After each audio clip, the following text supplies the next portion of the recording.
live with that. Dr. Rekha, can I request you now to see if you will share some thoughts on this, session? Before you speak, and since you're going to wanting to speak on this concern of India, the other India and architecture and so on, let me tell you how this began. There was this day that I met Harsha. He came home after many years I was meeting him, after nearly 14, 15 years of meeting him. I knew he had worked with some people like Ashok Lal and a few others.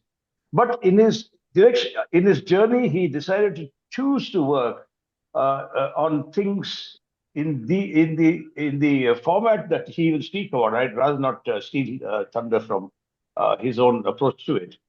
The idea of the soul and the village came about because of what Bapu spoke about in 1933 or 34, when he wrote for the first time about the soul of India living in its villages. At that time, he also spoke about how villages were not only the heart of the nation, but that they also embodied self-reliance and a decentralized form of governance. You know, all our panchayats, up until, let us say, the last 20 years or so, have worked with complete decentralized kind of systems of governance. And when he speaks, you will see that part of his narrative is also about how there has been such governance from within the ecosystems of those villages where he has worked. I will leave it there, and I'd like you to see, Rekhaji, as to what you want to say. Great pleasure meeting you once again today. Yes, thank you, Dr. Hariharan. Good evening, Dr. Payal, and our distinguished speaker, Architect Harsha Sridhar, and distinguished guests, respected colleagues and fellow professionals, whoever is online as of now. I take this opportunity to actually speak on this theme that resonates deeply both with our profession and our nation's identity, and it is very dear to my heart. And when it meets the soul, when you say architecture meets India's soul, let us all visualize about the rural architecture, India's villages that remind us exactly what Dr. Hariharan said about Mahatma Gandhi having told about the soul of India lives in its villages. When he said so, it had a very big meaning and a big ramification. Even today, more than two-thirds of our people reside in the rural areas, in our communities that have thrived for centuries through an intimate connection with land, climate, and culture. Where architecture meets India's soul, it does not begin with steel or glass. It begins with earth, shade, and wind, with a deep respect for people and place. The mud walls that cools the air, the shaded veranda that welcomes the neighbors, and the open courtyard that gathers families.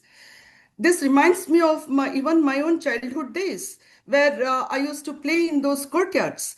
These are not relics of the past, they are timeless lessons in sustainability.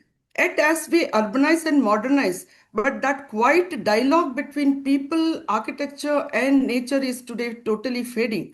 The question before us is not whether India will develop, but how it will develop. Can we modernize without erasing? Can we innovate without uprooting? These are the two questions that we need to answer. And I'm hoping that Dr. Sridhar is going to be giving us some light on these particular aspects. From architect's perspective, being an architect, I can talk about this, that India is both a challenge and a gift. To understand this, we need to visualize the climate zones of India, regional diversity, and vernacular construction techniques. Our land spans between hot deserts, cool mountains, humid coasts, and dry plateaus, each with its own architectural wisdom. Traditional builders already mastered climatic responsive design long before sustainability. This can be seen even in our Jaipur architecture. And it is right now it is that sustainability is becoming a global jargon. They build with what was available: stone, bamboo, mud, and lime, and designed for natural light, cross ventilation, and social interactions. As modern architects, we must discover this intelligence. We must redefine what Indian sustainability means, not with imitation of Western models, but through an architecture rooted in context and culture. This may mean using local stone instead of concrete, lime plaster instead of synthetic paint, and creating community clusters instead of isolated towers.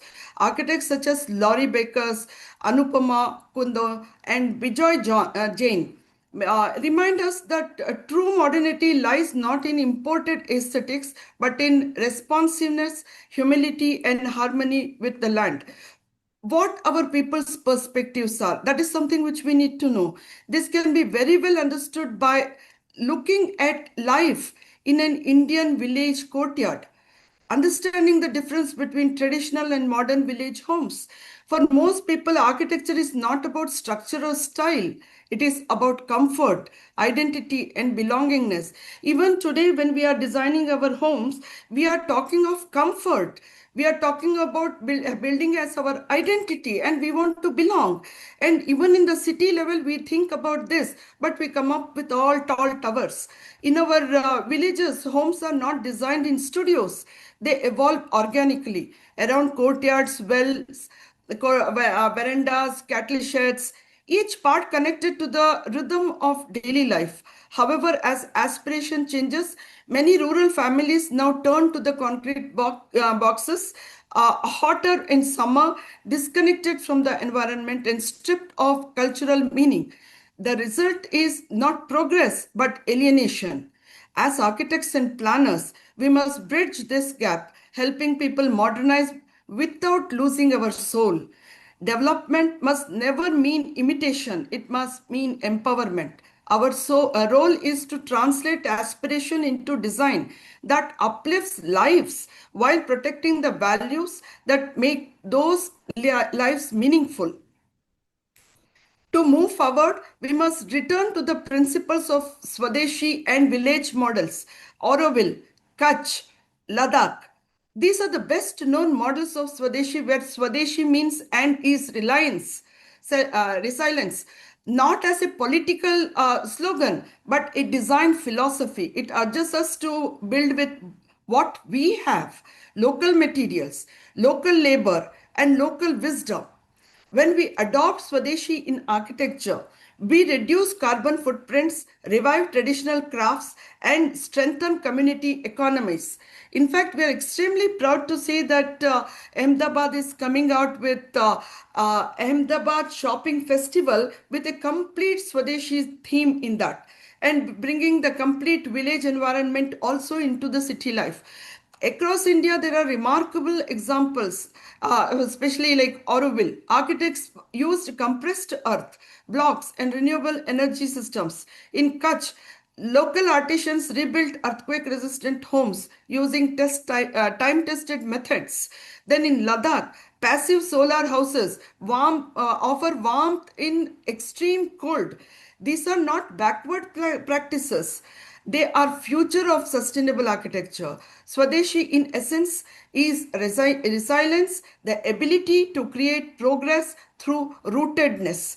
And this is precisely the combination of Swadeshi as well as what we call it as sustainable architecture. Let's all put our heads together on what India needs today: smart villages and sustainable development, policy and education integration. We are talking today of Generation Z, and we are also talking of Swadeshi. All of that has to come together in these sustainability practices. India needs a model of growth that is both inclusive and context sensitive. Instead of urbanizing our villages, we should strive to ruralize our cities, to bring back human scale, green cover, and community. Smart villages should mean more than digital connectivity. They should embody smart design, roofs that harvest rain, walls that breathe, and streets that connect people. Policy and education must align with this vision. Our architectural schools should teach vernacular intelligence, material ecology, and social responsibility. Government programs should incentivize green practices, local craftsmanship, and skill-based rural employment. Development is not about speed, it is about sensitivity, it is not about uniformity, it is about understanding. In this exact line, our students have gone to the villages of Vota and they are working with the sustainable practices there and trying to make, instead of trying to make the city of the modern urban part of the city take the imbibation into the rural, instead we are trying to make the rural architecture come to the urban. This is what we are trying to do. And then what should the role of the architects and climate responsive professionals should be? The architect's responsibility relates to land, people, planet, how to make the future ready along with the rooted design. As architects, we are not just designers of structures. We are custodians of the environment and interpreters of the culture. To build responsibility in India today means listening to the land, its soil, wind, and water, learning from the people, their habits, skills, and rhythm of the life, leveraging technology to enhance, to erase, and traditional wisdom. Each time we design, let us ask, does this building belong to its place? Is it rooted to that place? Does it serve its people? Does it honor the planet that sustains it? Only then we can say that architecture has truly met India's soul. In conclusion, I just want to say that every time I watch the montages of Indian villages and cities, it reminds me that indeed the architecture meets India's soul. When architecture meets India's soul, it transcends aesthetics, it becomes ethics, it becomes a bridge between past and future, between technology and a tradition, between people and the planet. It reminds us that progress is not measured by how we build, but by how deeply we remain connected to our soil, to our stories, and to one another. In the quiet dignity of our villages, in the craftsmanship of our masons, and in the wisdom of our climate lies the blueprint of a sustainable tomorrow. Let us rediscover that soul and let our architecture once again speak in the language of the land. With this, we welcome architect Harsha Sridhar, and over to you, Dr. Hariharan, and thank you one and all. Wow. Rekha ji, when the theme was set about India meeting soul, I didn't realize that it will excite you so much that you will put together this, wonderful set of reflections that you shared with us. It's important that, I'm sure this, all the younger Indian architects here are listening to you. Payal, may I now request you to speak very briefly, since there are more than 60 to 70 students, and Yatin is saying that there is a large screen out in, the school in Kanpur. So I'd Yes, like to, Doctor. if you can talk about the NGC, what does it mean to the students, and how, the trust itself is trying to orient directions for architects with that competition. Yes, Doctor. Thank you. I just wanted to say thank you to Rekha ji. It was very inspiring, your words. Thank you for setting this fabulous context. And I think this will inspire students to really listen carefully to Harsha once he starts his presentation, which is work, his body of work over the years.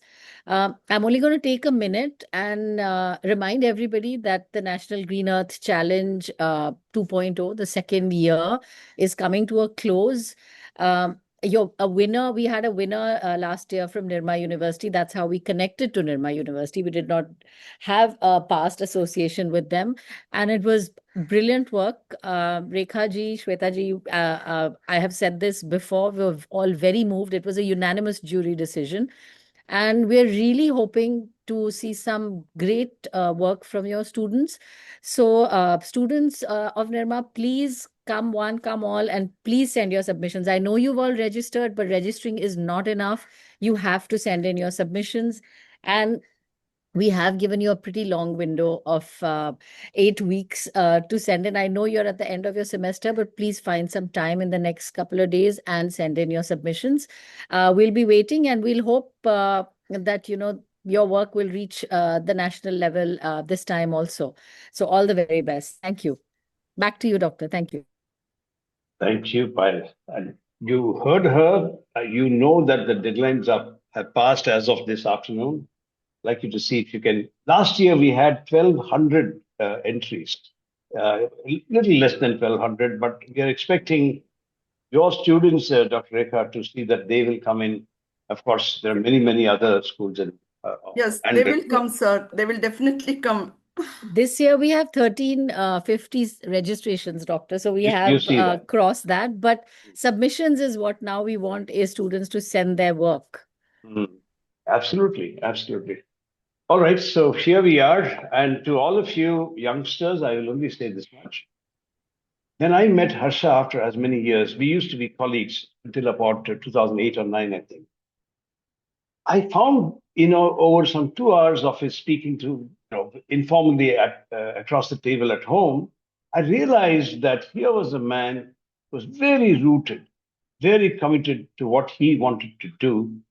And over these years, I would reckon the last 10 or 12 years, he's opened some very phenomenal opportunities for communities of villages that he's been working with.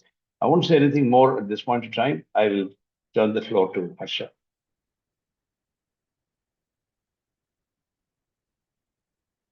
Yes, Harsha. Over to you if you want to share your screen or how you want to take this forward. Yes, yes. I realized that. At the end of it, let me also, acknowledge the presence of architect Nandita from the INVITEE school.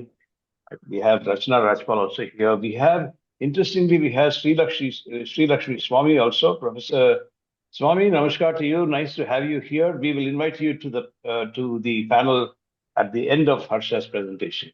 Very nice to have you here, Professor Swami. Yes, Harsha, over to you now. You can share your screen and take it.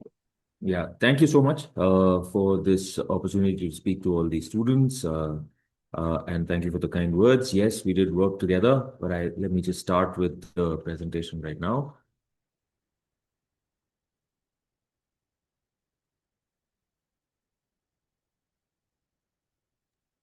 Yeah, it's buffering. It should be here.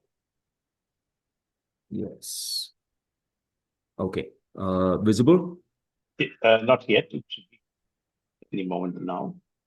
Yes, it is. Yes, it is. Okay. I passed out of college in 1999, and it's been a while. And as Dr. Hariharan, mentioned a little while back, we were colleagues. I got there through, a kind of circuitous route.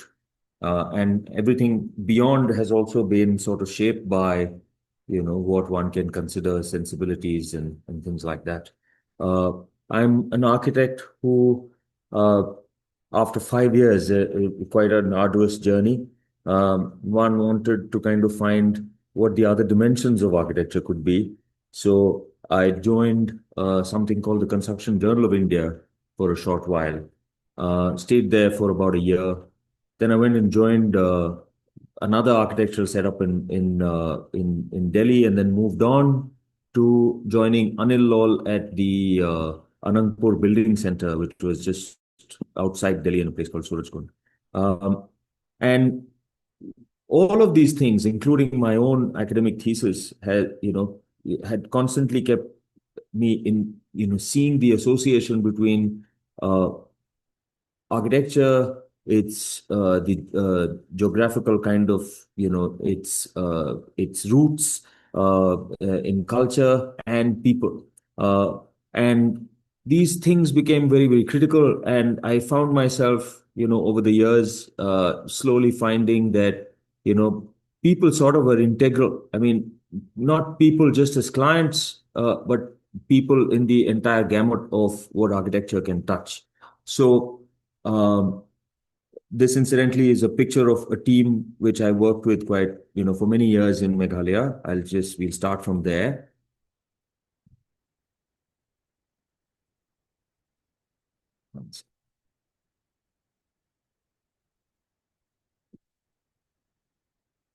So what are our ground realities? We have, when we look at architecture and construction in general, I mean, when we broadly, we discuss in, things like Dr. Rekha also touched upon, material resources which find form and place in our buildings, either through architectural choices, be it things which are locally available like earth, bamboo, timber, etc., depending on where you are, stone too. And there is you have human resource, which becomes a very critical part and a very critical element of how we build.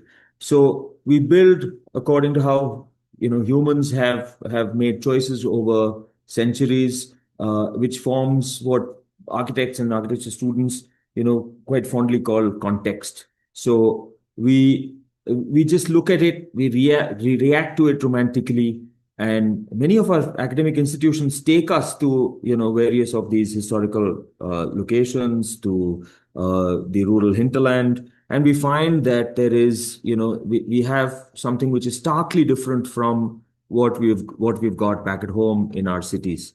Now, I mean, over the years, I've found myself kind of, I mean, while as an architect, it's unavoidable to kind of look at the material aspects of resources. Today's presentation, I would like to kind of keep it a little bit more towards the human side. Now, the human side are kind of, it affects the choice of how, I mean, the choices that people have made in the past, in shaping their own buildings, and which we call vernacular, etc. And there is, and also you have the various crew who work in our various project sites. Now, incidentally, you will find this more and more as you're entering the real world arena of the marketplace. You'll see that you'll have to you'll starkly kind of counter this thing called cost, and usually project budgets and so on seem to play a very huge role in the choices that we make.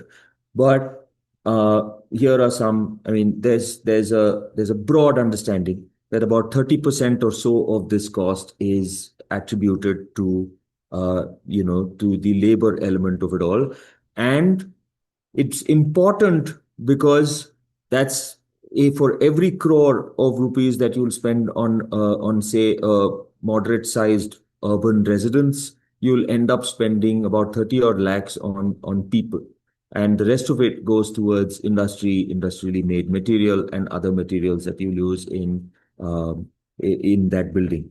Now, essentially, we are a young people, but let's just look at a few more statistics. I'm not reading everything on the slide, so because I don't want to touch upon the various obvious things that all of us are sensitive to. I mean, yes, we do need to kind of look at environment, we need to look at all of that, but hopefully you'll see some of that answered over the next few slides also.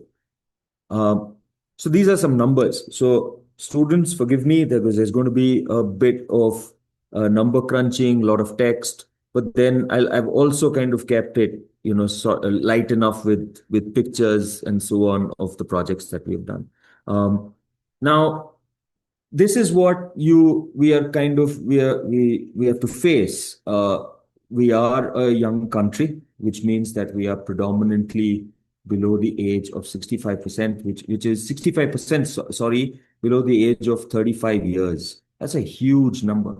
That is 960 million, right? I mean, it's not 96 million, sorry. It's 960 million people out of 1.48 billion that we have today as our current population. Out of which we have 900 million, which is about 63 odd percent, who lived in rural areas.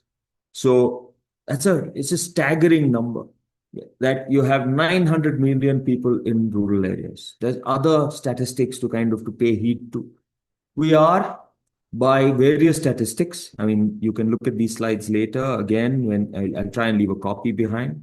But you'll see that we have somewhere between, the numbers vary, but about 400 million odd people live under poverty. And out of this, 400 million people are in rural areas alone, right? That's a huge kind of number that you have. And poverty, again, is something which is, everybody seems to be slightly divided on what poverty is. So you have 2, 3 statistics which the World Bank has thrown. We have our own government, which is kind of put forth its own numbers, but then it's a substantial sum.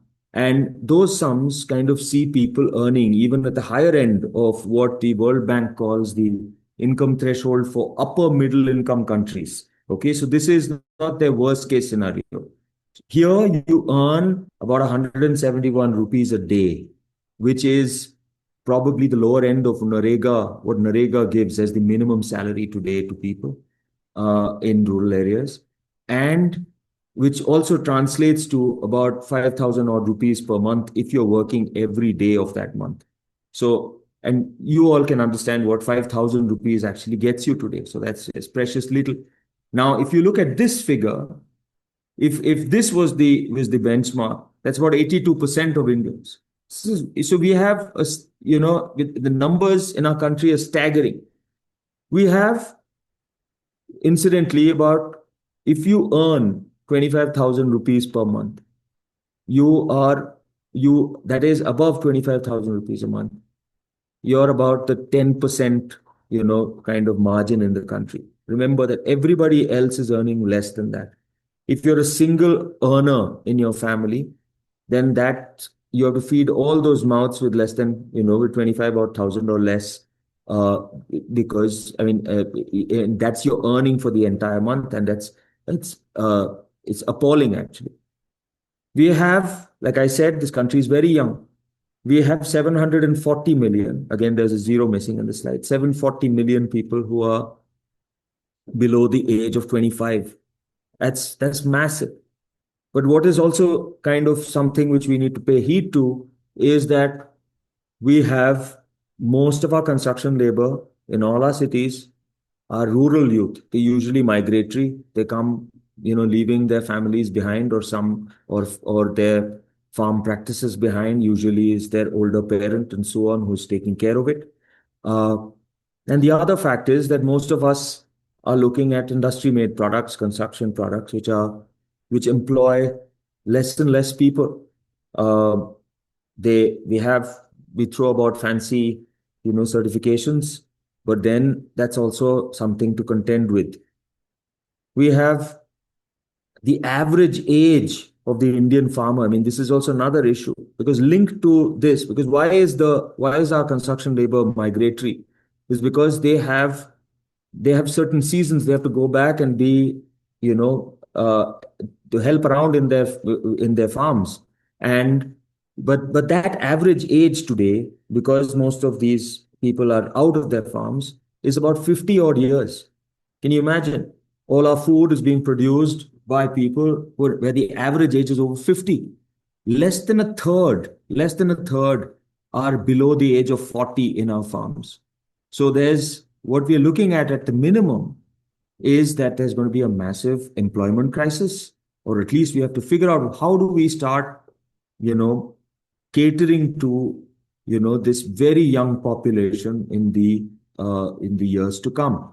And of course, the bigger question as to how do we kind of ensure that there's going to be enough food on our table, because no one seems to be interested in working in farms anymore. At least the younger lot are looking elsewhere. So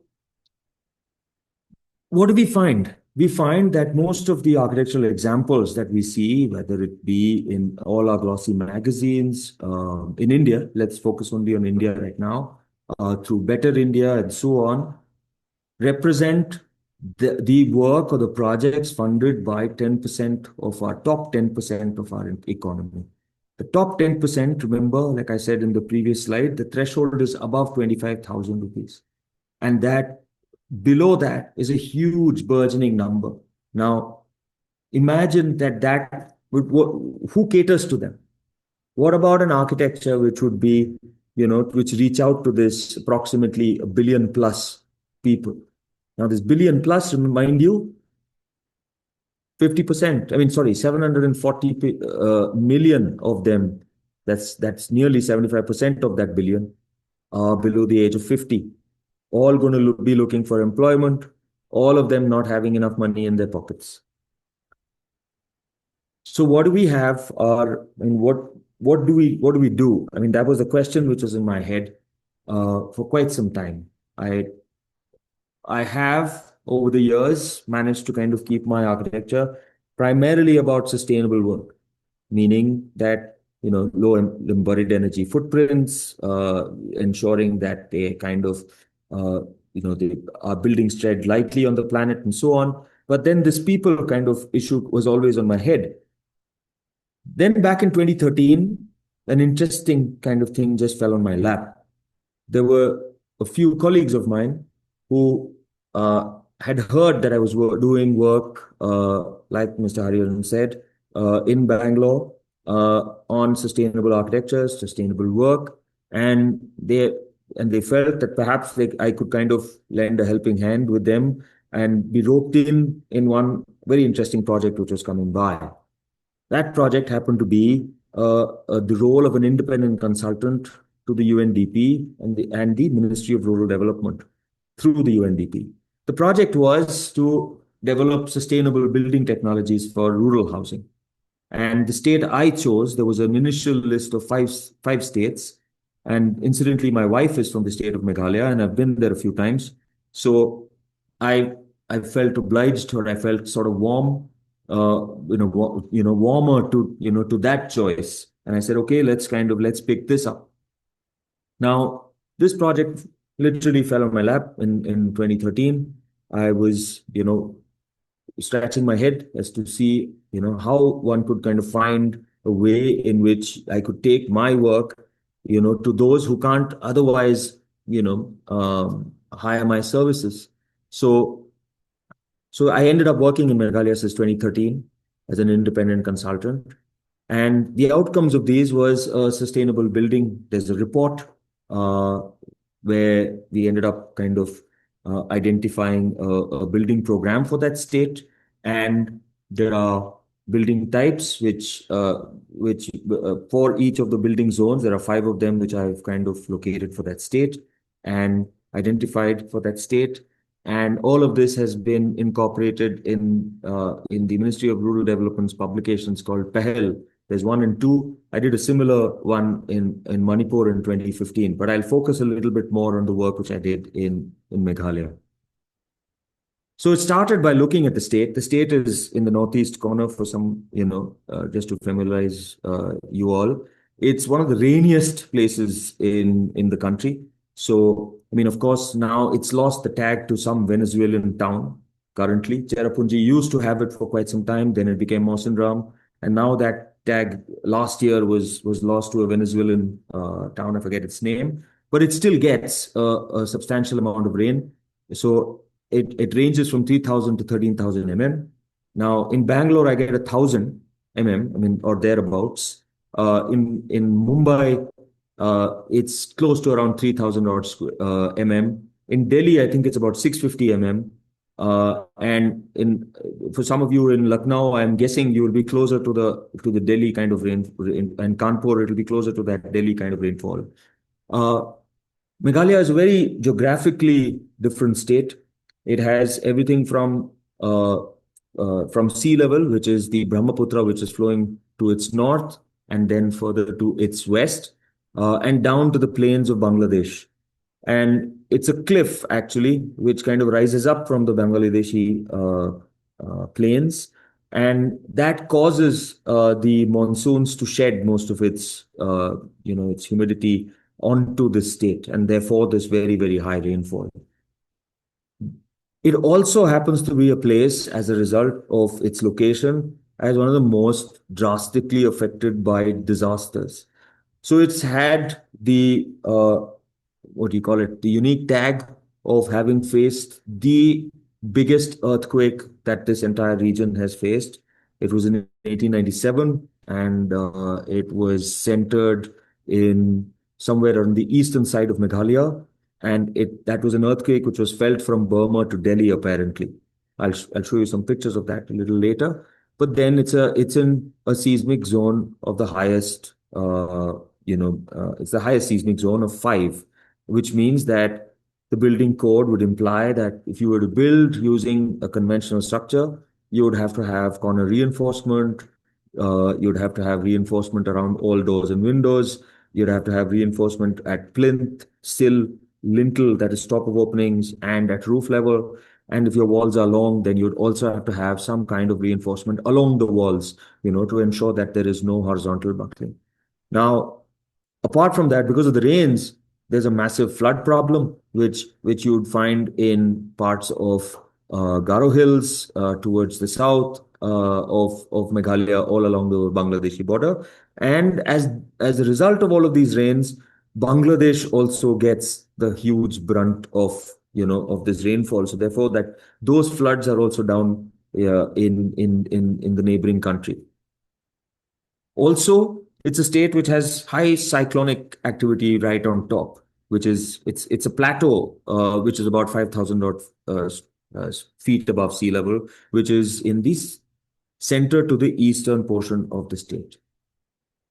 Back in 1897, this was the earthquake. The earthquake kind of flattened everything that the British had built. The British and certain Welsh missionaries had moved into the state back in the early 1800s. And if any of you have been to near the Cherrapunji area, you'll see some of the older structures that and the ways in which they built. So they built with stone, and they didn't care for, because nobody had, suffered a major earthquake in their recent times. And unfortunately for them, it happened in 1897. But what it led to was it completely changed how people built. But we'll get to that. So we launched a massive, intense, study across the state. So I went all across the state. So there was only two portions that I sort of couldn't visit, and they were primarily because they were, forested areas, or there were insurgency, especially in south and south interior Garo Hills. So those are two places I couldn't visit, but we covered most of it. We had about 17 primary locations, and use that as kind of, points of reference to study everything else. So as you can see, you will see that the state is sort of more horizontally spread. To its north is Assam, to its east is Assam, to the south is predominantly Bangladesh, and to its west is the Brahmaputra and parts of Bangladesh.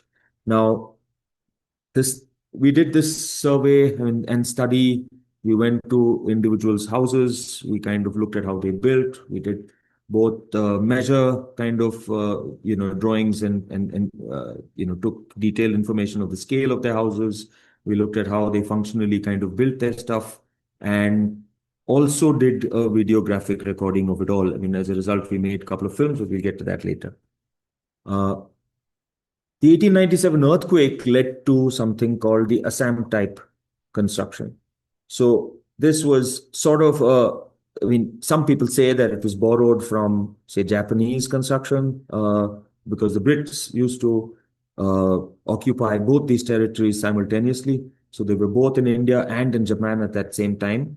So some officer, learned from those examples, again, a very high seismic zone in Japan, and brought over what was a version of their ICRA walling system.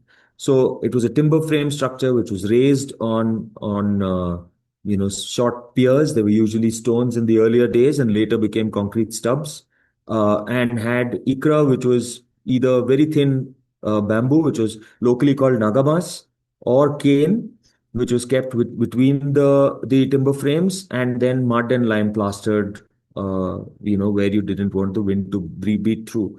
But this came about from 1897. And you have versions within all of this. Some people who don't have too much money, and you can see that there's greater wear and tear in the bottom portions. So you'll see that in the top right picture, or on the picture on the top left, you'll see that they have done this kind of sheet cladding on the bottom portions of their plinth, which basically kind of brings a whole lot of rain to these areas. So that's all local learning. These are later versions of what happened to Assam style houses. In some others, you have hybrids. So you have masonry below, and then you have the same ICRA wall structure above. So My case, though, is that this ICRA walling had some, traditional roots which existed before. What people were building later, that is around the time of the study and to date, are structures like this. So the one on the top left, for example, is a poorly built RC structure. You'll see that they'll have something which is just 8 rods, the three of them, and stirrups. There's not really much. They don't follow any code, but this is what the block officers and the block engineers would accept as houses which would qualify for the then IAY and the current Pradhan Mantri Awas Yojana Gramin structures. So they were, around that time, they were given something like around 75,000 rupees for hilly areas. And we had recommended that they bring it up. I think today it settles somewhere around 1.65 lakhs per household, the last I checked. But again, you'll see that most of them, there's a variety. So some people have got, they have brick infill. Some people have concrete block infill, as you can see in this bottom center picture. And there's some, which was where I found in West Khasi Hills, which is in the upper plateau, are a very poor version of a CSEB, which was a cement stabilized earth block or compressed stabilized earth block, which was introduced by Professor Jagdish of IISc, which is based in Bangalore, back in the 70s, if I'm not wrong. Now, there is still a Mardhini press which is doing the rounds around that area. But the interesting thing about this picture to the top right is that these blocks were kept on edge, not the way they were supposed to be. Second, none of them had any cement because they were quickly made in the dry months, which would start somewhere in around end November, December. And then they would erect it and plaster it to protect it. But then very poor performance of the building, and they are talking of a 4-inch wall, which is also what, incidentally, some of the there are structures which are made using concrete blocks. Those also are about 3 to 4 inches hollow concrete blocks, if I may. And many of the brick examples that I ended up seeing also this example shows the brickwork laid flat, but in many instances, it was also brick on edge. So which made the performance of the buildings really, really poor. But this was being funded by our governments, as part of the Awas Yojana programs. Now, the Awas Yojana programs were, to bring some succor to the rural poor, and the rural poor who had, and of course, back in the day, we didn't have a census which was updated, and they were still not using the 2011 census when I started this program, and hopefully they have kind of adopted that now. But then this was what the government engineers would provide them. You can see that it doesn't have any disaster relief resistance and relief measures at all. There are no tie bands. They don't follow anything to do with zone 5. Building with RCC, environmentally, we'll not debate it. It can be made, to be built as a resilient, seismically resilient structure, but it means that you'll have to do a whole lot of things to it. But none of those things were being followed here. They do not capture all of these houses, which you see in this previous slide, are spread all across the state, but they all, once plastered and painted, they all look nearly the same. Now, it doesn't capture the diverse, character of their traditional architecture. And it would, in time, like it, or perhaps already is, it would wipe out its traditional building and skill sets. Also, the initial area which was being provided was very less. So therefore, we needed to imagine what these structures could be beyond the 200 odd square feet, which was what the structures were, at that time. Initially, 75,000 lakhs. 75,000 was very, very less. And they would all end up, even for poorly built structures, end up spending over 1 lakh and usually not complete their structures. Now, older structures also would then transform to be used as a kitchen or a sleeping area or a store. Now, in the process of studying all of this, I had the good fortune of traveling the entire state and also had the good fortune of visiting some of their traditional archetypes. Now, these structures are now just, remnants. They are vestiges of a very glorious past. They were beautiful structures, and we ended up doing very detailed measure drawings of all of them. When I say we, I mean the royal we. It's me and myself. Uh, so we identified 9 distinct housing types. There was one which is called the Khasi Oval Hut, which was in the top plateau area of the state. It is beautifully designed. I have not come across a structure which even an engineer has designed as well, because it's not only will it protect the occupants from any earthquake, because it bulges to the outside. You can see the top one on this picture, this entire row. It bulges to the outside, but it also had this beautiful shape which look like an overturned boat, and which would handle any kind of cyclonic wind. So I have been to structures which have been dilapidated since the previous large earthquake, which was in 1950, but where the walls just fell outwards. That's because most of them, the arch form is this way. So in case there's any action, any force pushing the building inside, the arch, or the bulge of that form would resist it, and it would therefore only fall outwards. But if it did fall outwards, you'd find that the building would still stand, because the structure was also supported on an entirely independent set of wooden columns, and wooden and bamboo columns, depending on what you can lay your hands on. The other was this beautiful house called the Jaintia house. You can see that most of them, they're very elaborately detailed. They hold, much of them have double or triple layers of roof structures, mainly because they had to kind of handle very torrential rains and also very high winds. But the Jaintia house was a little lower in the southeast hill slopes. Then came regular timber and bamboo structures. These are raised slightly above the floor.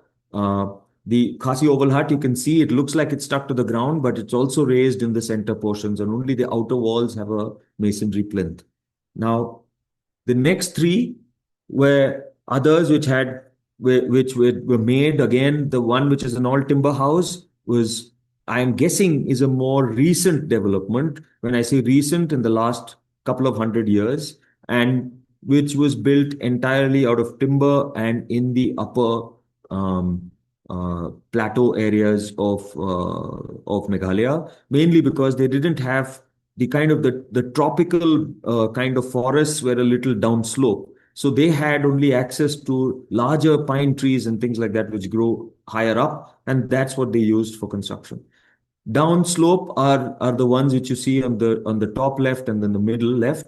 Both these rows were representative of houses which were built in again in parts of southeast, southwest Khasi Hills and parts of northeast Meghalaya. And of course, the last 3. So these are the bottommost is the adobe block house. These were built in parts of eastern and southern, western and southwestern Garo Hills. They had good access to clay. They were also floodplains. So therefore, they built adobe houses. These were hand packed, or they were made into very simple kind of block molded, hand packed adobe blocks, which were used to make their structures. They were kept in L shape and L form. The middle is a beautiful structure called a Garo Longhouse. This is built by the second largest tribe in Meghalaya, which are the Garos. And they built structures which are about anywhere from 70 to 100 feet long. So any Awas Yojana program would fall horrendously inadequate of the sizes they were already living in. And then in the interior jungles of southeast Garo Hills, you find these on-ground timber post and beam houses, which were made with just bamboo mats and a timber framework around it. Now, the timber could either be rectangular or just round pole timber. There was the richness of texture, of color, and of weaves, of patterns, and so on, which varied from region to region across this entire state. And we found that none of this, could actually be, was translated in any of the modern structures, both the Awas Yojana ones and beyond it, being built in the state today, be it governmental, be it private, be it institutional. Now, the findings were that you had a lot of it was locally sourced. So you had for materials, you had a lot of timber, bamboo. It's not all bamboo. It's always a hybrid. They were mud and lime. They were inexpensive. They were rapidly renewable. Most of these structures were they had a shelf life of about 7 odd years. Then they would move to the adjacent site, build another house, and then use the earlier house as a cooking area for the time being till then, and then the cycle would repeat. All RCC was very expensive because in some cases the materials would have to be taken on piggyback or donkey or whatever, and you'd find that like a bag of cement, which was those days was about 280 to 250 odd rupees a bag, depending on what you were getting, would be upwards of 700 rupees a bag. So not only were there was the requirement for them to build by the block engineers to build using RCC, but also they were giving them a problem with where they would just not be able to complete the house at the cost that we're looking at. Now, there were still skills, and but there was very, very little knowledge locally inside villages of RCC construction. So brick and mortar construction was only by by contractors from slightly larger towns. Now, whole host and a variety of spaces within the traditional forms and the RC forms seem to lack that. Now, you have houses which were comfortable just by keeping a central hearth within it, which is also there. They smoke their food. There's quite a lot of smoking which happens because things would rot very fast in a high humid and extremely rainy environment.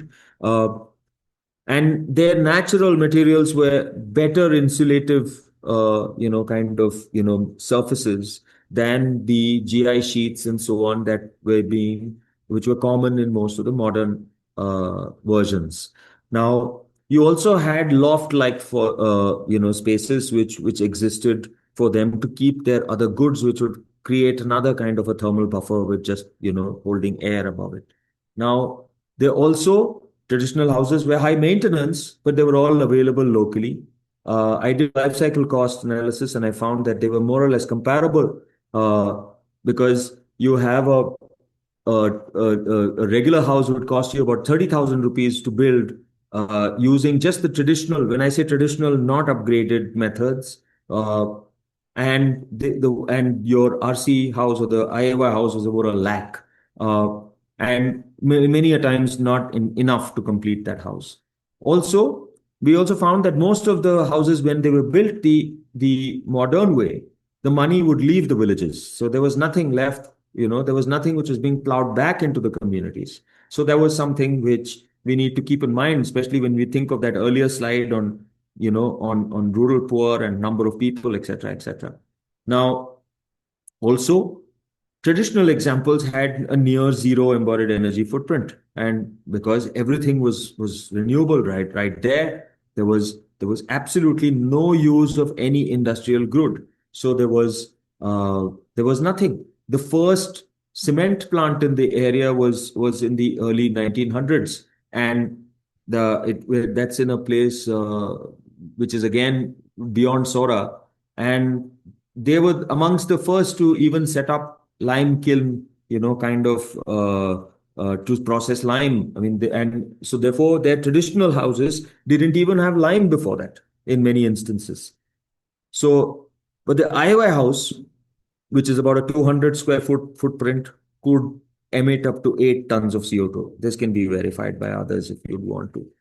So we did, as part of our exercise, we did a whole lot of consultations. This one was with government stakeholders to understand challenges, etc. We had developed, we presented the designs and as you can see in the top left picture, I was also explaining to the principal secretary then of the state and of the Ministry of Rural Development, that from the center, that that we need to do something to kind of to bring some of this richness and to plow of traditional of built heritage back into this IOI and later the Pradhan Mantri Awas Yojana program. We then took the same exercise to beneficiaries. We then got them to relook at some of the materials that many of them were using. So we reintroduced. We also said that we could reuse Adobe, but with a little stabilization. So the program began again, which say Professor Jagdish had started initially, and we had experts coming in and speaking. So I invited another ex-colleague of mine, and I worked with him, post that. That is Vaibhav Kale, who is like in his father's footsteps, following, all things bamboo. So I got people like that to come in. I got people from Mrinmai, that is again people associated with Professor Jagdish and Professor Yogananda from IISc in Bangalore. So I got them to come, to handle some of the block and masonry related works. We got on the top left, you'd see there are exercises for people to imagine their homes, to kind of understand what all they saw as minimum footprints. So therefore, there were consultations which covered everything from design to buildability to government challenges to execution to money and so on and so forth. Now, we also recommended that we set up curing, treatment of bamboo. We have managed plantations. We had community participation, artisanal training, etc., etc. But all this was given to the government, and I got lukewarm responses from them. These were some of the zones that we had identified. Top left of the picture, there are 5 housing zones, and for each of them, we developed a different housing type. This was all done on SketchUp at that time to make it a little bit more easy to communicate, to show 3-dimensional volumes to people. We also made models of the same. And each model, each built type, I was actually quite reluctant to do this. I was forced to do it because I as an architect, even though we sometimes are itching to get drawings and designs out of us, I was of the opinion that people should build things themselves. So what I did was we gave people aid, like this is a sample set of a drawing for each zone. We actually gave a lot more information. We gave pamphlets. We made all of that. And also showed people that how you could put your building in various ways. There were recommendations of building materials they could use. There were options for each of those. Not everywhere you had to use the same things that, in exactly the same way that we built. So therefore, this was something which I tried as much as possible to not preach to people who have been building for thousands of years, but then to to tell them what could be done to augment the ways they were building. At least that was what I was hoping for. But as a part of this exercise, we got all of this vetted by the Central Building Research Institute in CBRI, and also some of the clinchers, that is to get beneficiaries to accept some of these things. I had to even show them structures which we have built, including my own home, which is made of earth and bamboo and things like that. So, and materials like that, to show them that you could make modern buildings out of, these structures. So we don't need to romanticize them only as the rural other. So that was something which I was very, very, emphatic about. Now, the progress was, beyond this, I was asked to build demonstration houses. And then I convinced the UNDP that, it was not enough to make these demo houses because usually there's no footfall in them. So I said, okay, let's make community buildings using the same building materials and one for each zone.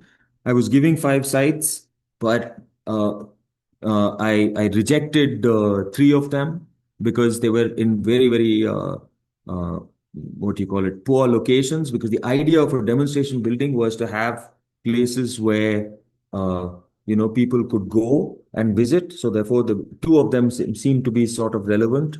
And I kind of put together a training program for earth, bamboo, and various other materials that we were using in these two structures. So we developed designs for the same. But then, uh, there was this usual problem because I was fighting this issue of building pilots. So because on the left hand side you see where I could have ended up with. So that was the business as usual scenario. So most of us are pretty decent as architects in coming up with system, as building designs and alternatives using environmentally responsible kind of methods and design principles. But always you make these pilot projects, you train a few people, and that's the end of the exercise. And then these buildings would deteriorate. You would have that, you'd feel happy that your reports and drawings are being done, and and life would go on with absolutely nothing beyond those two structures there. What is the incentive for them to build, to continue to build like this into the future? So this was a little bit of a conundrum in my head.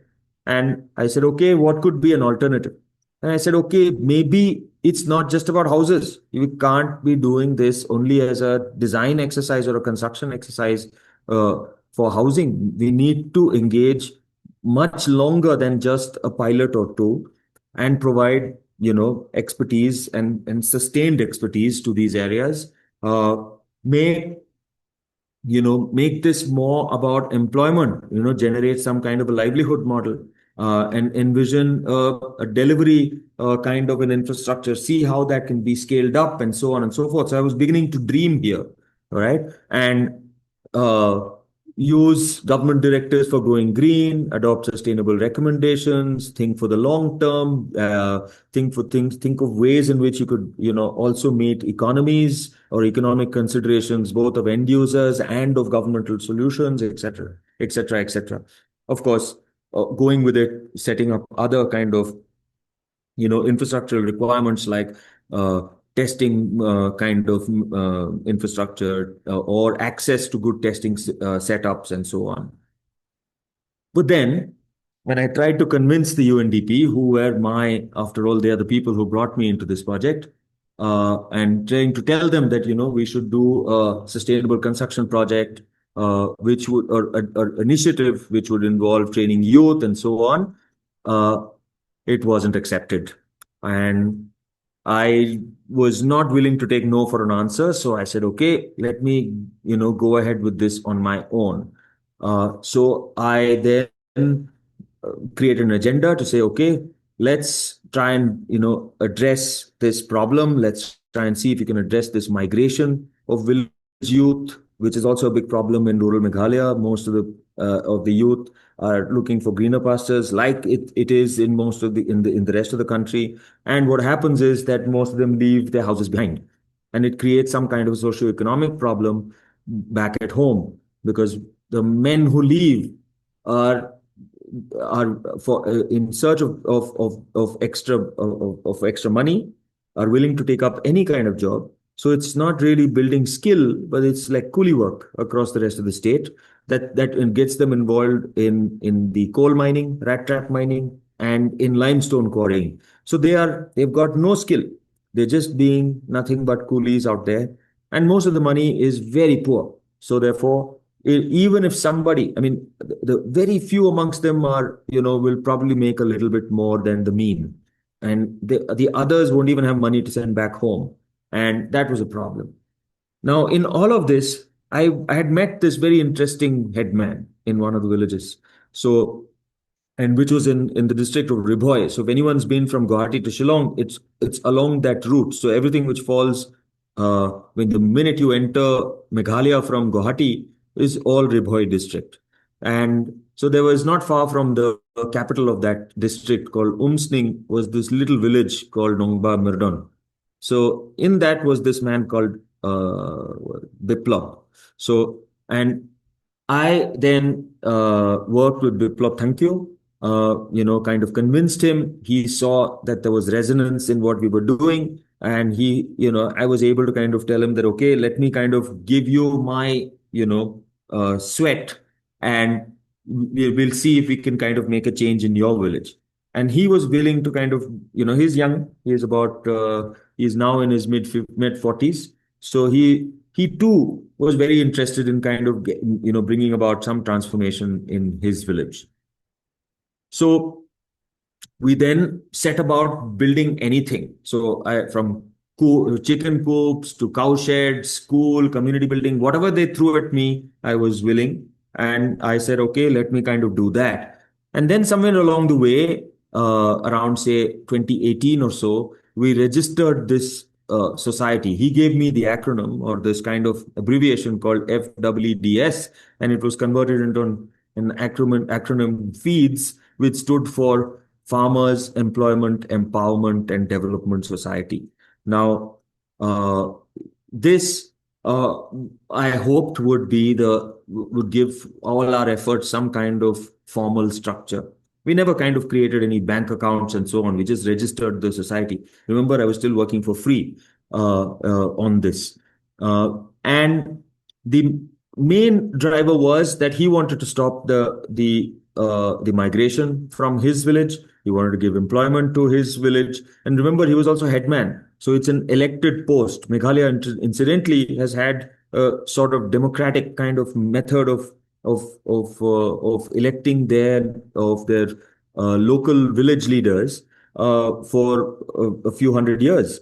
And it's different from the Panchayati Raj in the sense that it's not a group of people. It's usually one headman. He then appoints a council, and then so therefore he has to convince them. Usually they come from a group of elders. And ironically, considering it's a state where you have a matrilineal society, some argue it's matriarchal, they still are male dominated in the sense that all the administration and their all positions of leadership in the village level at least are all held by men. But I was not going to tackle that at that moment, and I said, okay, let's kind of take this and go ahead. So the only thing was to try and find a way in which I could engage long term. So some of the things which I did was to try and work with other departments to subsidize my travel. Remember, I'm in Bangalore, and for me to go to Shillong was expensive. So for me, but then because I had family, I would stay a few days with them in Shillong, and then also go and stay in the village. So as long as my travel was met, I was good. So therefore, I did a whole lot of work, again, pro bono for a couple of departments, especially the State Council for Science, Technology and Environment. I did even things like rainwater harvesting workshops and so on, just to get them to keep flying me up and down. So there's perhaps better ways of doing it, and we'll probably discuss that going forward. Now, how did it all help? I mean, so the broad diagrammatic kind of explanation or what I was looking at was that we see that we have raw material. So here represented by, say, the managed plantations on the top left of the left-hand diagram. Then with that, you move and make, treatment and seasoning, which is in the bottom left. You then take that to, a building center. So therefore, you could also say that some of this is local earth, and that goes to become building products. And in the top right, and they would, in all of this, you would have money being exchanged. Somebody who's growing bamboo in the backyard will make money. Somebody who's working in this in the procurement of bamboo would make money. Somebody who's helping in the treatment of it would get employment, and again, and so on and so forth, right down to the people who are paying for the project. And usually, because of the status of these states, many of these states in the rural areas are dependent on government grants. The people paying for it all are government grants. So one of the things which I was looking at was to see if we could do all of it in no different a price point than what the government was doing. So therefore, use governmental money to do this kind of empowerment locally. So you have a central body which would then kind of manage all of this. This is the broad structure that we had kind of sort of created. Remember that we didn't go beyond just registering that body out there. Now, some of this was that it was sustainable.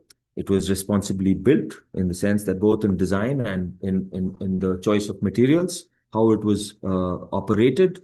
You have locally sourced materials, you'd have very few high energy products. So therefore, we kind of augmented some of the things, some of their masonry elements with stabilization like cement, etc. We would use some amount of steel, both to make better joints for bamboo work and also in reinforcement where absolutely necessary, and so on.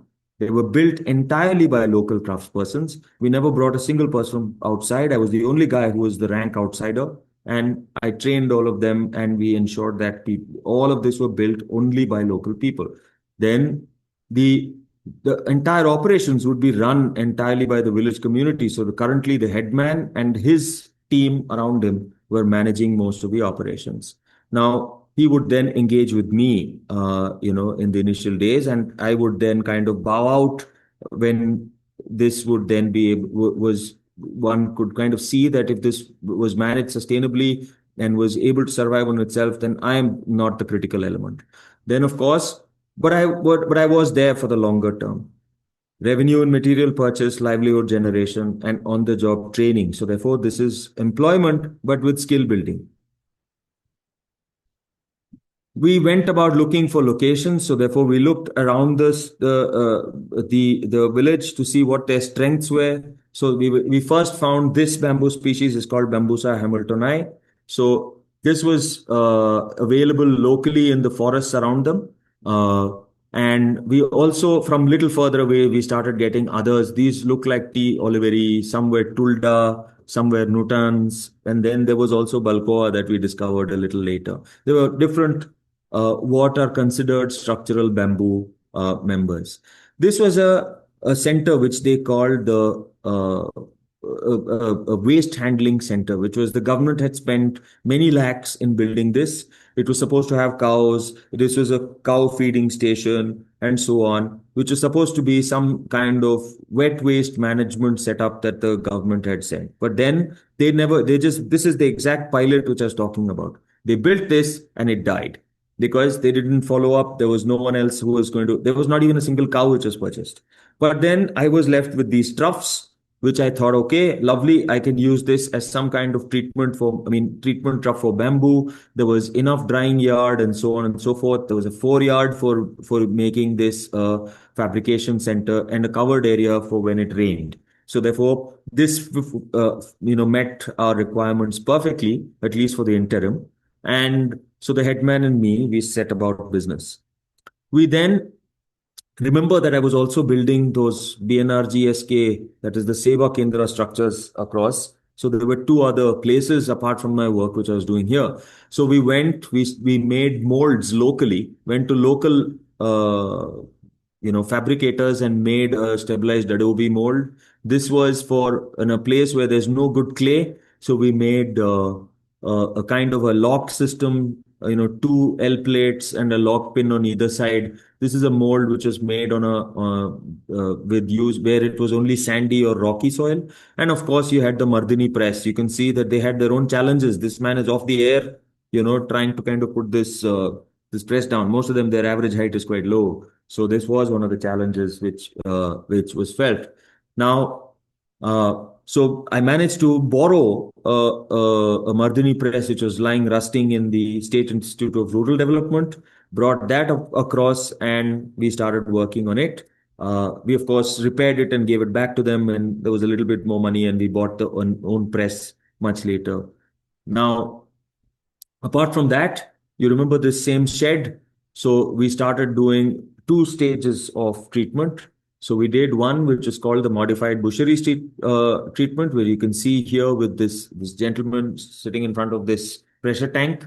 And we got there's a lot of work which went behind it. So we had to go get rubber tubes. We had to get these truck clamps or these pipe clamps, which is used by a lot of these truck wallas. So that to fit the bamboo to these pressure tubes and use this as the first stage of treatment. We also had to tie up vendors to source the CCB. So we use CCB in this process because the amount of CCB and wastage was very less.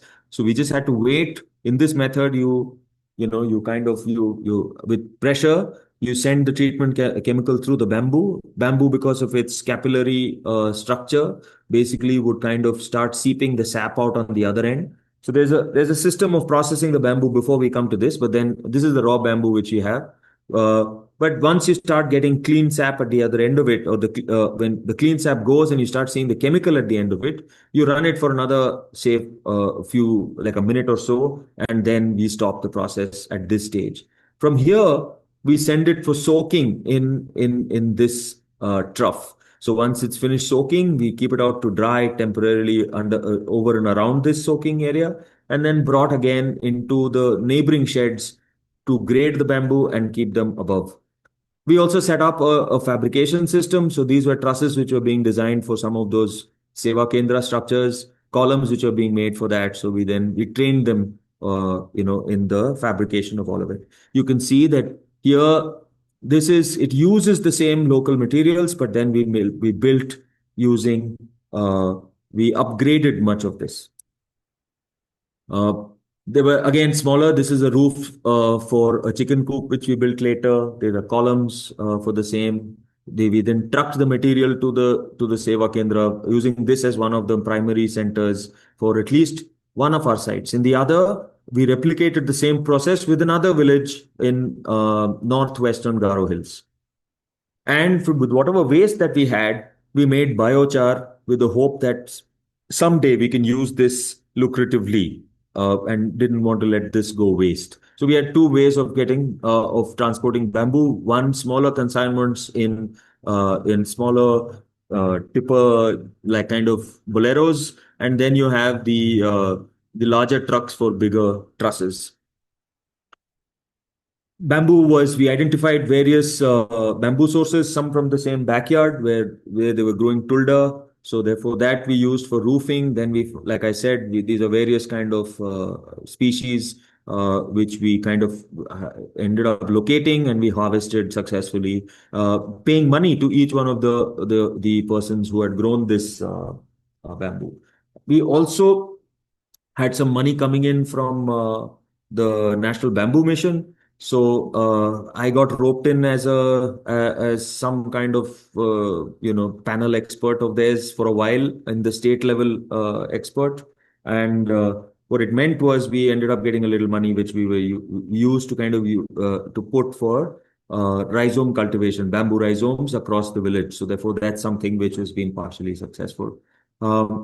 Now we were in the hope, I mean, it's not present tense, of getting assistance for a larger plantation, which we are yet to do. Now, in between, this is what it took. So in meeting other experts, interviewing them, traveling, I had to take 2-3 levels of transport. So first take buses from Shillong, go all the way to Umsning, take local taxis, sit with about eight odd people, then go to the village. In the meantime, look at all the building materials that we're using. Sometimes go about looking for these kind of O-rings, which you would get, which truckwalas would use. This was a consumable in the treatment facility. So this is something which would happen in between.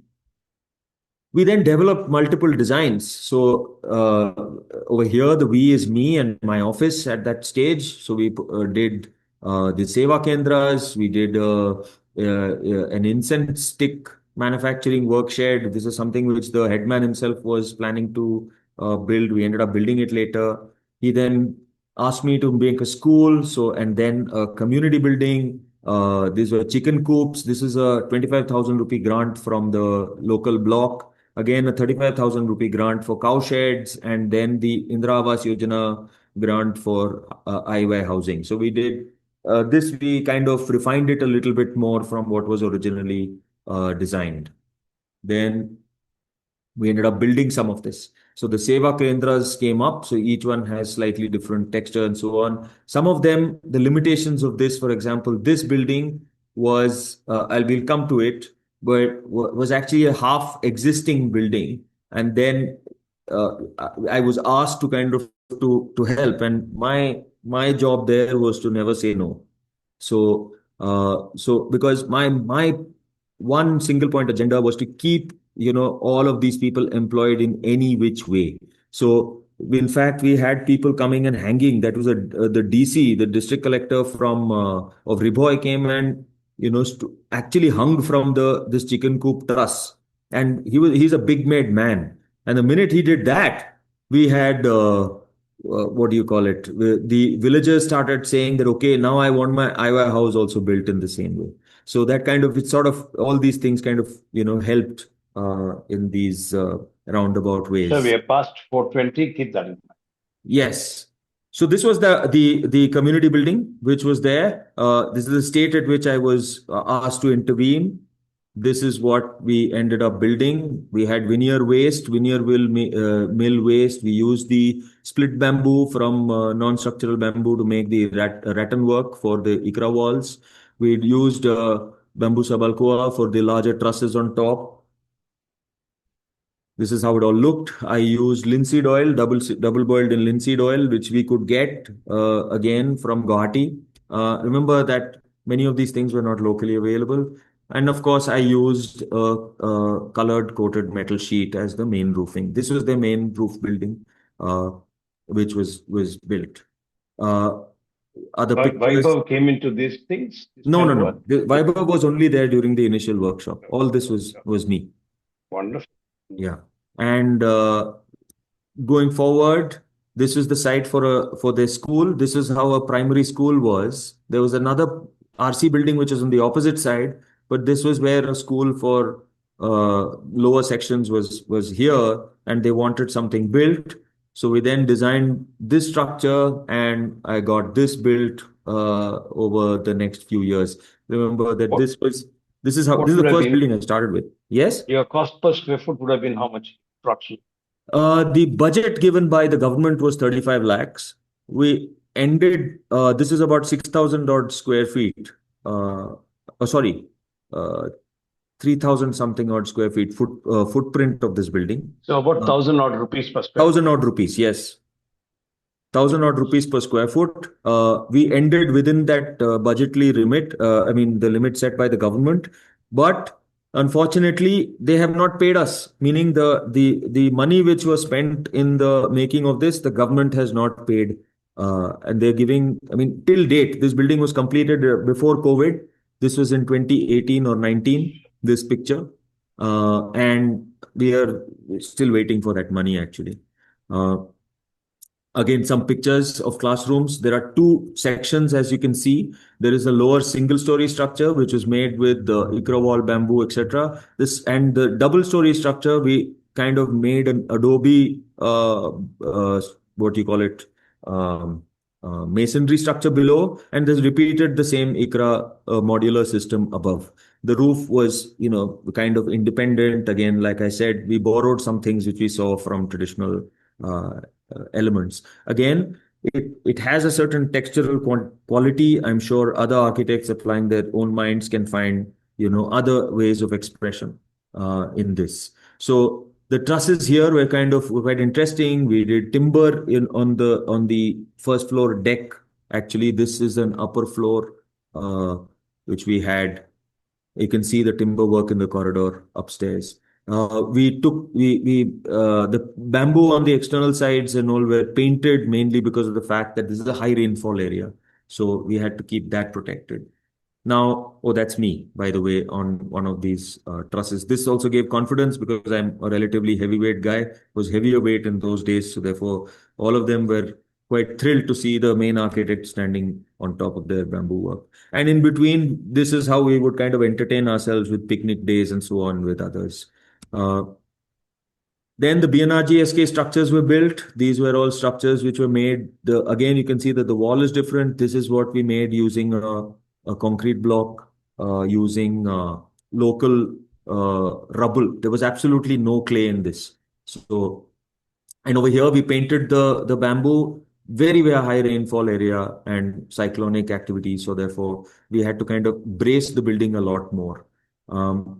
Some other pictures of it. This is a community building, this is all pictures taken early on before they started using it. Now, in between, you would see I was a heavyweight guy back then. This is my wife. We shot everything. So there is another film which is there. There are two films actually as a result of this. And we worked through all kinds of rainfall. We had curious onlookers. This is the village we were catering for. This is Pamptabu, and this is the site given to us by the villagers. So they gave us the worst location possible to build this because it was right on top of the hill. This was in Northwest Garo Hills. This is a building before they painted it, and I thought it looked better because the paint choice was with the villagers. So they were supposed to paint it all white and leave the bamboo with just linseed oil, but then they made a far more grotesque version of the same. So again, we came these buildings, this one and this, both of this, where that is this structure, all of it was all within a total budget of 10 lakhs for this entire structure. So the footprint of this structure was about 1,500 square feet, mind you. So it's 430. We are getting 2 minutes short. yes. So this is the Agarbatti structure made later. So you can see quality of their building is improved. This was done during COVID. I'm now rushing. This is the cow shed. This is what they had told us that we should make a chicken coop. This is the structure which they had given. As you can see, masonry wall, RC kind of edge columns and so on. Really poor. And we built this. We designed this structure, which was again bamboo braced structure, seismically kind of reinforced chicken coop. And this is how various chicken coops, these are 3 different structures in different stages being put together. Now, this is a nursery for polyhouse actually.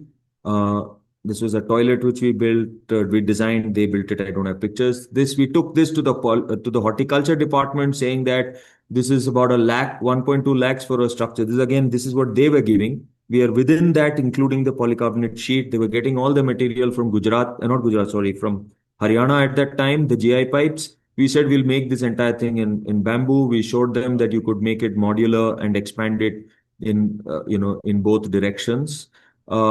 This was the way we made drawings for them. This is for the IY house or now the Pradhan Mantri Awas Yojana. So you would give them 3-dimensional drawings for foundations, how the columns were to be fitted, what were the various columns, how the columns would be made.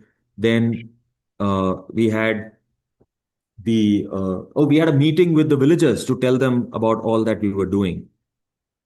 We then built a heritage village in Mawphlang. So they were employed just to do, this was all designs given by them. We recorded all of this. We made detailed drawing for all structures, incidentally. We built about 9.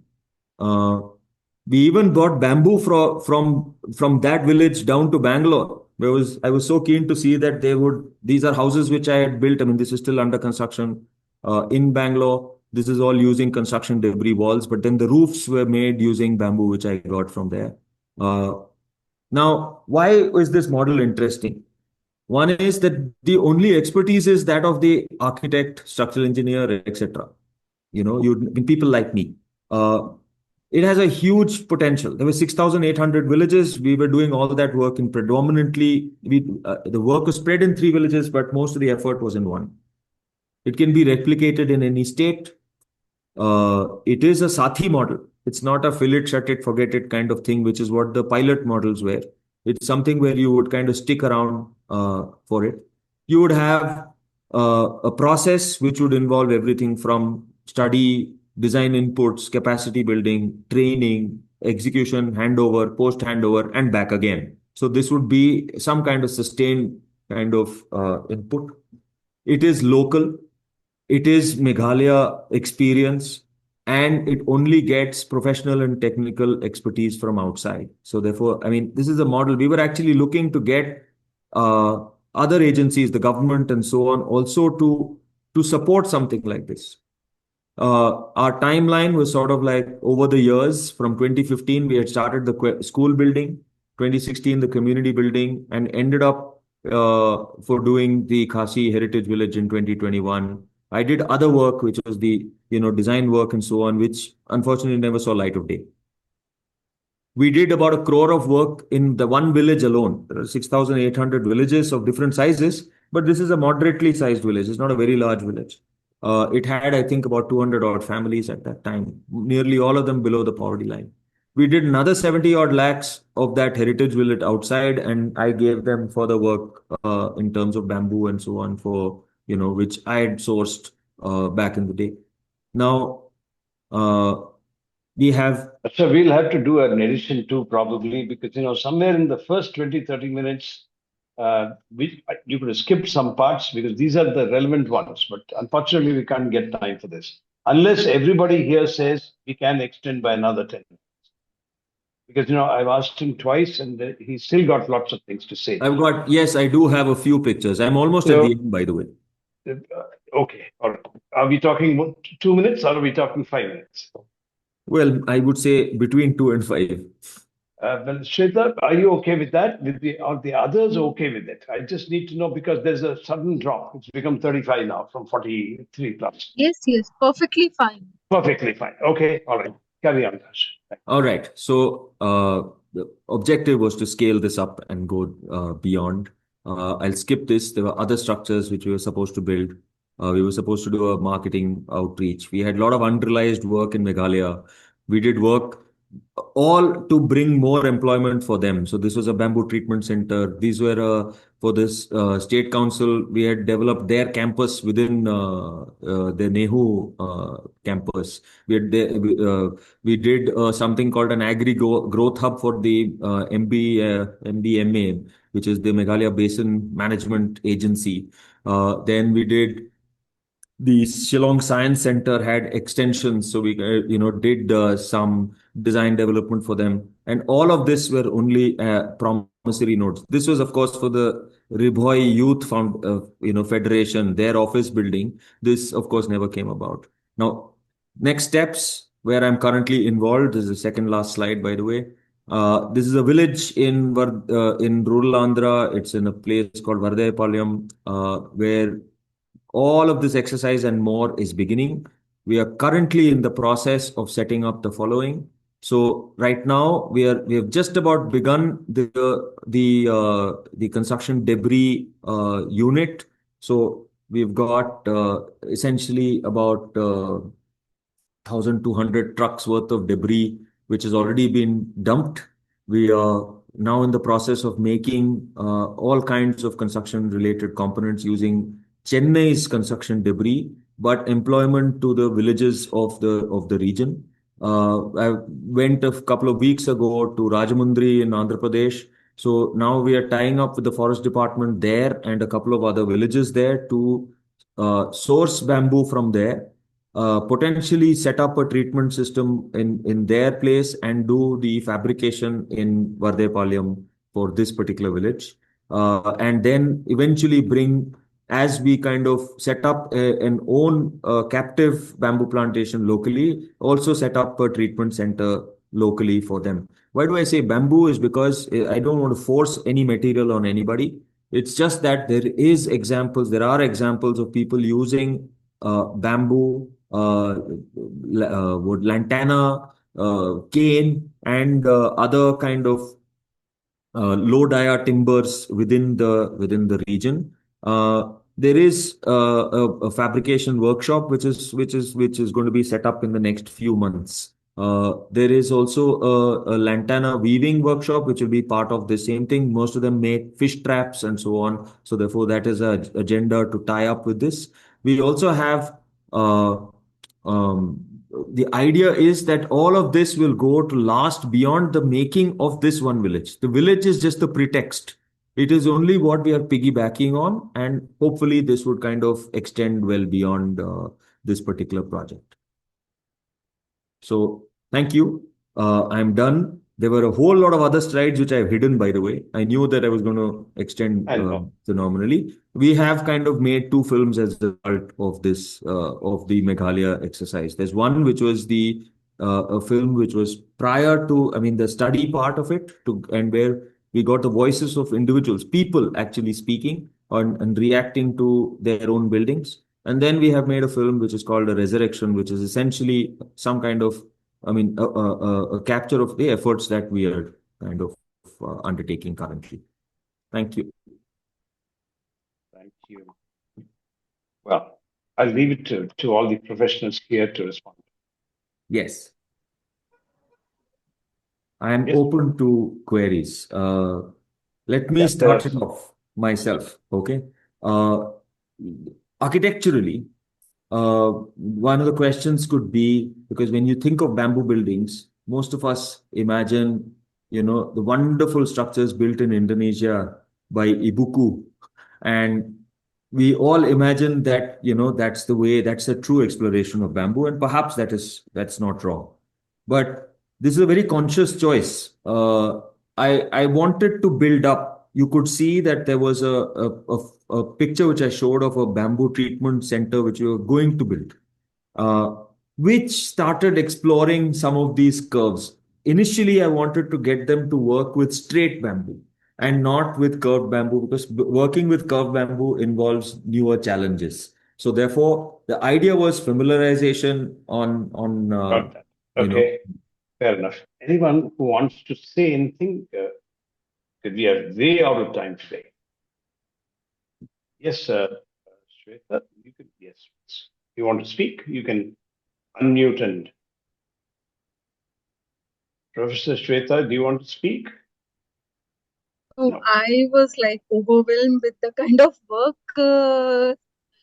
architect Harish sir has showed us, and it is like I guess 45 minutes is too less of a time, because it's like a huge work. And I mean I am overwhelmed. I am actually finding myself a bit more happy to take out my own time and sit and listen, so that I can take it to my classroom. I can it is quite motivating. And how do you take architecture, and how do, because this is one fraternity which I always kind of talk about and tell it to students, that we can do lots. We are trained to do lot of stuff, but sir has actually showed us that it's just not design, it's how he is trying to think about empowering the community, and how he's taking his own ideas. Like, I mean, he's so humble to say ki I didn't get that money, and but then I'm doing it.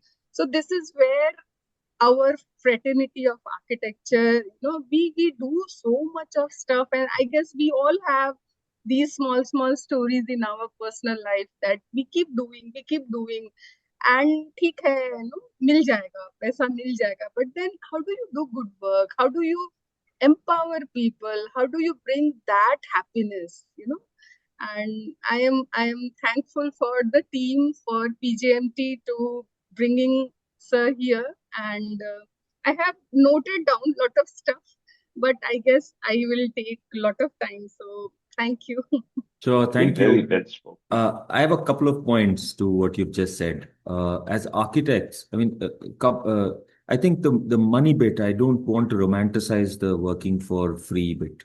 I don't want to do that, because that is, it was a more circumstance. And I think that as architects, it's an area which we need to, kind of work on, business development, etc. Which is in 5 years is inadequate for us to cover too many, all the things that we go through. So therefore, to that extent, I think that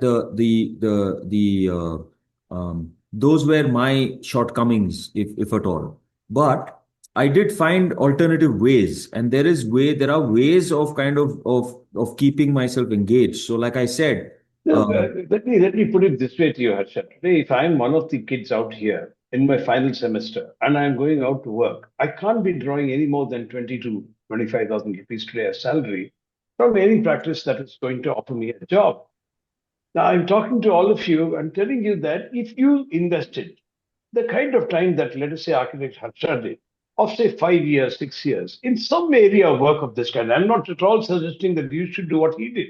yeah. But directionally, if you looked at what he was doing in the other India, like he said, there is no such thing as a rural other. It is not like they are some subspecies who, do something else apart from what you want to do for yourself, let us say. I'm only saying that if you invest these 5 years, Trust me on this. You will get enough work of various kinds. For instance, today, with the investment, I will call it an investment, that he made in this kind of work that he's did, which is exquisite. I know that there will be people in the urban sector who will invite him and say, sir, please build me a house. Please build me a convention center or something else like that. Therefore, to you all as young architects, please do not think that this is not worth doing it. Please explore these possibilities. Go to people like him. He will mentor and guide you. Over to you. I'm getting paid today also because of those years put. Exactly. Yeah, Exactly. my Andhra project is not a labor of love alone. Exactly. You see Yeah. that. Also, there's another element of for architects which Shweta ji mentioned. In architects, we tend to only work with off-the-shelf kind of uh, products and materials. We don't seem to really question building systems technologies. I think that therein lies some of my conditioning which led me to this place where I'm comfortable working in a place like this. Because if I didn't question a building system, see, working in these places, it's nice. Most of us architects always say this, that we are students for life and all of that, but it has given me tremendous opportunity to learn. I mean, for me to even understand the complexity of making such roofs is not a joke, and to make it also seismically resilient. It has only made me a better architect for my urban clients. I mean, if at all, if I were to look at it that way, my paying clients now are getting better bang for their buck as a result of my work in Meghalaya. Absolutely. Absolutely. Professor Vanshika, do you want to say something? Vanshika, do you want to speak? No, sir, Yes, thank you. I see. Okay. I'll only say this to you, Shweta, and to Vanshika, since you represent two ends of the country in some ways. Please invite him for a workshop. Speak to Dr. Rekha also. And I know her. She's very quick on such decisions. But do not have a one-day workshop. Make it a two-day workshop. Because let him, what he did today, you can see that in the first 30 or 40 minutes, he was expanding on the why of it. Now that needs time today, because of that why and the spend of time on that, he could not actually show you much of the work that he had. As he says, a lot of the slides are hidden somewhere or the other. So I'd like to think that if you called him for a two-day workshop, your students will gain, especially if they are from, say, I would reckon that, from third year onward, you should have all those semesters, because that is where they learn. The first 4 semesters you can skip perhaps, Shweta, but you are the best judge. I'm only saying, yes, Harsha. I am always game for such Really, things. God bless you. I know you, and so that's why I took the liberty of telling them this. So this is one thing you should do. I think Professor Swami, Sri Lakshmi is here. I think I'm not so sure if she's here, but she is another person who can take such a decision. And she's from a college in Cuttack in Odisha, and she was actually, but now she's back in Hyderabad, I think. So I'm saying that there are other architecture professionals also here beyond these two colleges that are represented. We must see how we can take it. Well, we are way off, our marker today. Yatin, thank you for bearing with us all. Harsha, by the way, I must tell you that we normally have it for 75 minutes. And today it is, you can see that it's another 30 minutes has gone ahead. Thank you. I was misled by the Zoom timeline of 3 o'clock to 5 o'clock. So I was... No, the invite link. It's a 2-hour slot now. Yeah. We Okay, usually keep buffer for half an hour, sir. Come again? Know that, but he We saw keep 3 to buffer 5. for 30 minutes if some session overlaps. I got correct. that, Yatin, but That's what sensible. happened is he saw 3 to 5 and, No. I felt that I had the leeway. I know. Okay. Doesn't matter. We will get an opportunity again, and we must look. Yes, sir, Shweta, you want to say something? Yeah, because he was also talking about this Sarthi model. So can you share, I mean, maybe later, some reading and some of it that you could do, because it will add up to the institutional mechanism wherein If we want to replicate it in an urban context, if we can do it or take it further. The Sathi model. Yeah. The Sathi model is essentially see, I can share what I've put together today, but what I indicated by the Sathi model is essentially, somebody who stays the course. Usually, it's just that most of these programs are one-offs. I mean, most of us look at our projects as, design, construct, exit. But, so therefore, that's not enough. We need to stay the course. That's why the word Sathi, and Sathi also because of the fact that, you're working with them. But, to go back to what Shweta said, if there is, let us say, a slum settlement, I'm calling it a slum settlement, whatever you want to call it. I'm saying if there is something that can be taken up there in a way that, we brighten up the whole place, with the kinds of streams of design and thinking that you are talking about today, that will help. For instance, INHAF, which has been doing work, and Kirtisha is known to many people.